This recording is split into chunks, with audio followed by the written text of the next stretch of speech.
কালই তোমাদের সাথে শেয়ার করে নিয়েছিলাম আরসিবি জেতার আনন্দে ব্যাঙ্গালোরের অবস্থা।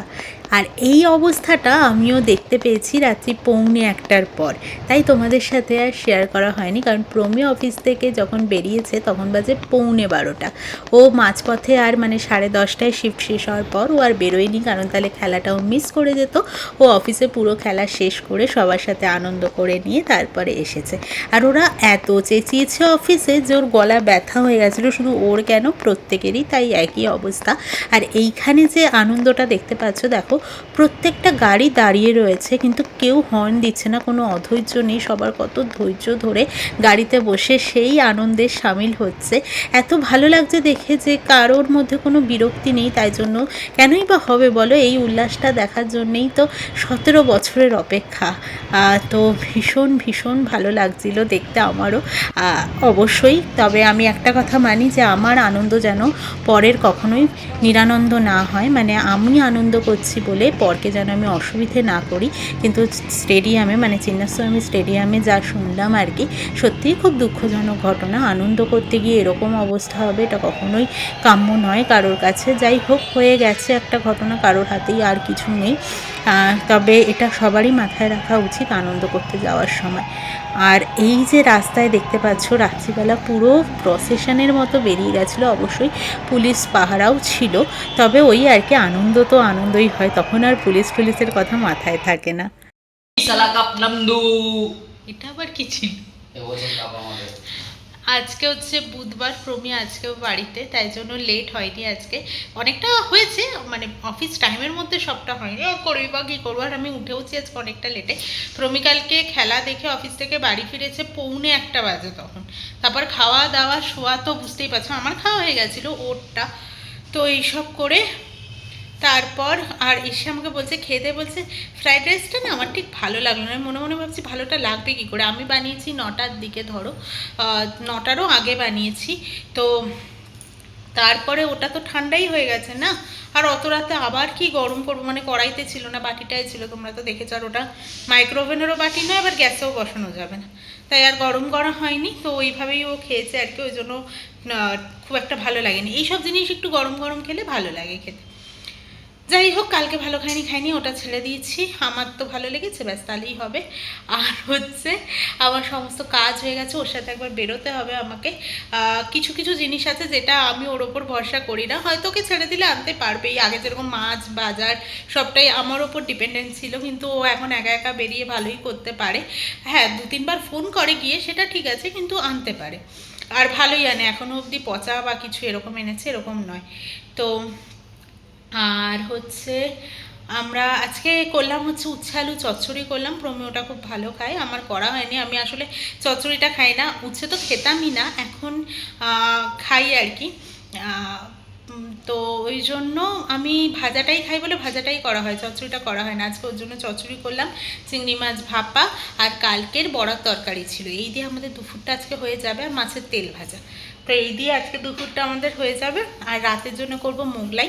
আমি এক নাগাড়ে না বেশিক্ষণ কাজ করতে একদমই পারি না, তো তাই জন্য আলুটাকে কেটে নিয়ে ভাপিয়ে নিয়েছি আর মশলা টশলা করে নিয়েছি।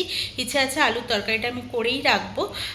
ওর সাথে বেরোবো, একটু ব্রেড ক্রামস আনতে হবে। ব্রেড ক্রামস আমার একদম ফুরিয়ে গেছে, কি যেন খেয়েছিলাম মাঝে ফিশ ফ্রাই ট্রাই, ওই জন্য ফুরিয়ে গেছে, একদমই আনা নেই ঘরে। তো সেটাই এখন আনতে যাব। ফিরে এসে স্নান করব, ঘরটা ঝাড় দেওয়া সমস্ত কাজ আমার কমপ্লিট হয়ে গেছে। ও চা খাচ্ছে, ও চা খা, তারপর রেডি হব। বাড়িতে এসে স্নান দান করলাম, করে এখন বসিয়েছি আলুর তরকারিটা। মশলা টশলা তো সমস্তটা করে রেখেই গেছি, যদিও এখন 1:30 বাজতে চাই, কিন্তু প্রমিলার আমার কারোরই খিদে নেই। ভাতটাও বসালাম। আমরা মানে মলটা থেকে বেরিয়ে কেনাকাটা, চাল ঠাল যা কেনাকাটা ছিল করে নিয়ে বেরিয়ে দুজনে 2 গ্লাস করে আখের রস খেয়েছি। ভীষণ ভালো লাগছিলো। 1 গ্লাস খেয়ে তারপরে ভালো লাগলো এত যে আরেক গ্লাস খেলাম। প্রমি আর আমি দুজনেই আখের রস খেতে ভালোবাসি। ব্যাস, খিদেটা একেবারেই চলে গেছে, মনে হচ্ছে না 2:30-এর আগে আর খিদে পাবে বলে। ক্রামসটাকে রেডি করে নিলাম আমি। এখানে তো ওই হলুদ ছোট দানার যে ব্রেড ক্রামসগুলো কলকাতায় পাওয়া যায়, ওগুলো তো এখানে পাওয়া যায় না, এখানে প্র্যাঙ্কোটাই পাওয়া যায়। তো সেটাই এনে আমি করলাম রেডি। আর হচ্ছে এখানে আলুর তরকারিটা করছি। আলুর তরকারিটা তো একদম শুকনো শুকনো টাইপের হবে, তো করার চেষ্টা করব, জানি না কতটা কি হবে। যাই হোক, একটা রেডি হয়ে গেছে, এটা কিছুক্ষণ গরম তাওয়ায় থাক, আমি তারপর নামিয়ে নেব।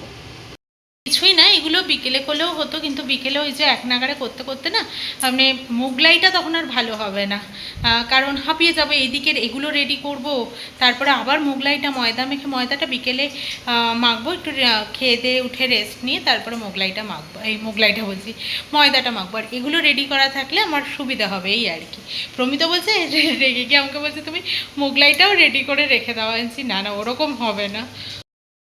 যে বিকেল 6:45, আমি না ঘুমাবো না করে মোটামুটি 3:45 অবধি কাটিয়ে দিয়েছি, মানে ঘুমটা ঠিক আসছিল না এরকম করতে করতে, তারপর কখন যেন ঘুমিয়ে গেছি, দেখছি উঠে 6:05 বাজে।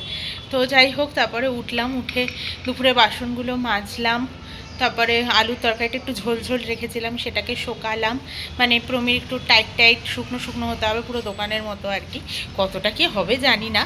একবার ট্রাই করেছিলাম আমার আগের ফ্ল্যাটে থাকতে, হাতে লাস্ট মোগলাইটা ভাজতে গিয়ে তেল ছেটে এসেছিলো পুরো।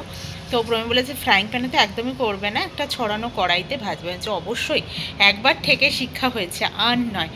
তো যাই হোক, আর তারপরে ময়দাটা মেখে রাখলাম, এই সমস্ত কাজ গুছিয়ে রাখলাম।